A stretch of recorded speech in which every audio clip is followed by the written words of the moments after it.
नमस्ते। आप देख रहे हैं कन्नौज टाइम्स मीडिया का यूट्यूब चैनल। साथियों, पिछले एपिसोड में हमने कन्नौज के इतिहास के बारे में जो चर्चा की थी, तो सबसे पहले मैंने हर्षवर्धन के कन्नौज आने और इसको अपनी राजधानी बनाने के पीछे की पूरी कहानी बताई थी।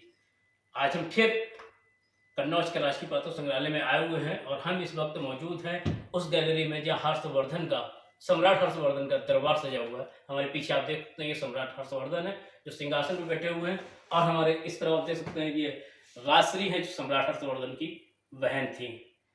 राज दरबार सजता था और मंत्रियों की जो भी मंत्रणा होती थी, बिना अपनी बहन के सहमत के कोई आदेश महाराज हर्षवर्धन की तरफ से पारित नहीं किया जाता था। जब बहन की सहमति मिल जाती थी तो वो आदेश को पारित करते थे। साथियों, अब हम हर्षवर्धन के बारे में वो चीज़ बताने वाले हैं जिसके लिए इनको जाना जाता है। सम्राट हर्षवर्धन महापराक्रमी थे। इन्होंने कई साल लगातार युद्ध किए और पूरे उत्तर भारत पर शासन किया। पूरे उत्तर भारत की राजधानी इन्होंने कन्नौज राज्य को बनाया था।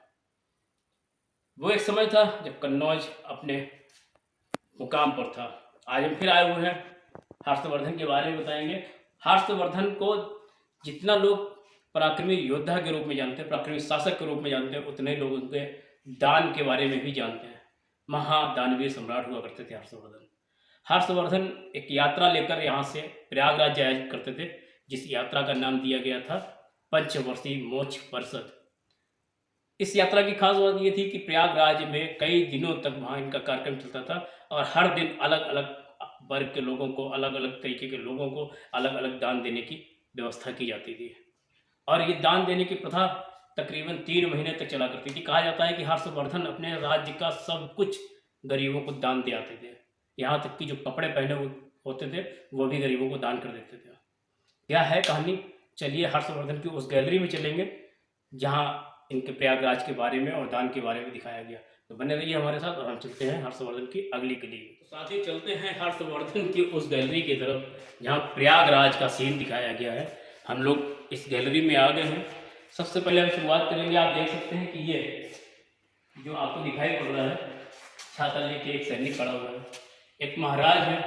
नीचे घड़े में आप देख सकते हैं सोने चांदी जवाहरात के आभूषण रखे हुए हैं और ये इन लोग को दान देने का यहाँ पे सीन दिखाया गया है।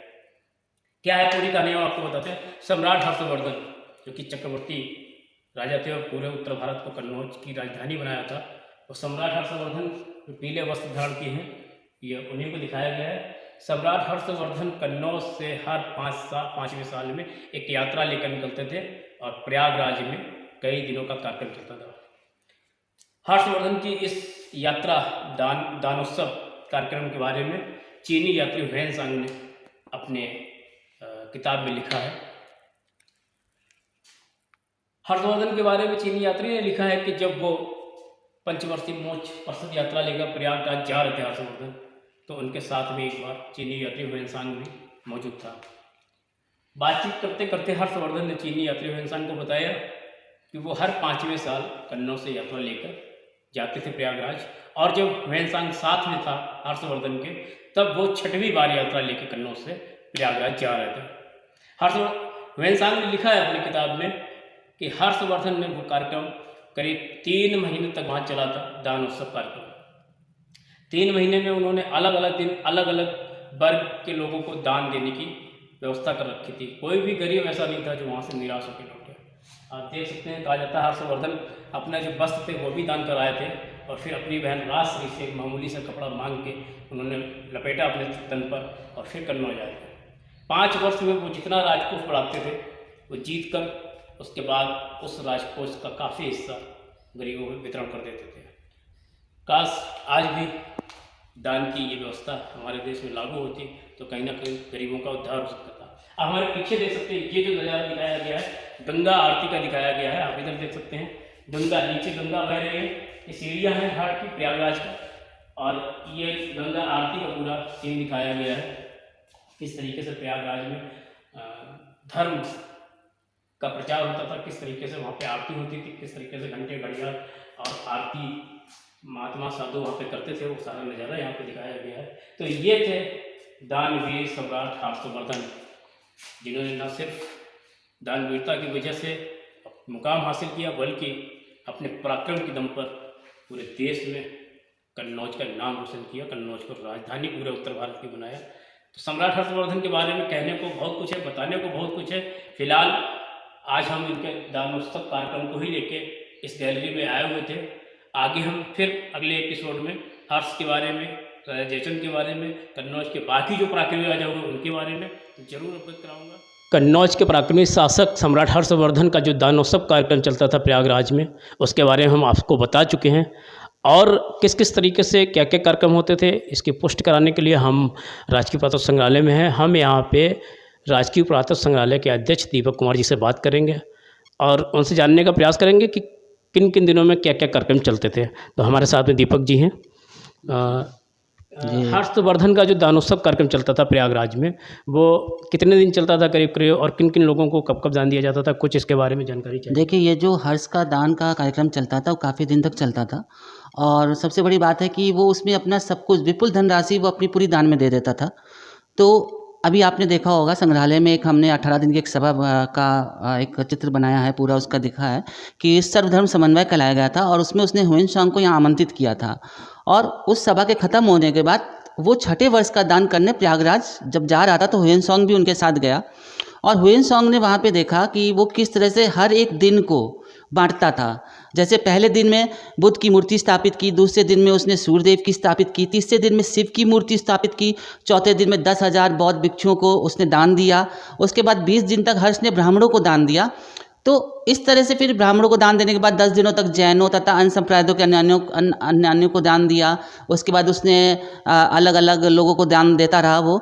तो ये सब हर्षवर्धन, ये सब ह्वेनसांग ने अपने आंखों से देखा।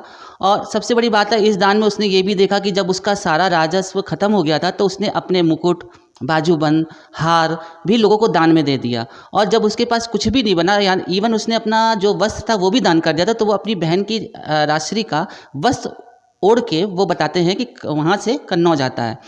दूसरी चीज़ इसमें ये भी देखा जाता है कि अगर ये जैसे उच्च वर्गों को दान देता था तो उसमें कई लोग ऐसे थे कि वो दान की जो चीज़ थी, वो जो भी देता था, धन देता था, सिक्के देता था, जो भी देता था, उसको वापस हर्ष को वापस कर देते थे, ताकि हर्ष का राजस्व खत्म ना हो और वो और लोगों को दान दे सके। उसकी एक मंशा यही थी कि जितने से जितने दीन दुखियों को वो दान कर सके।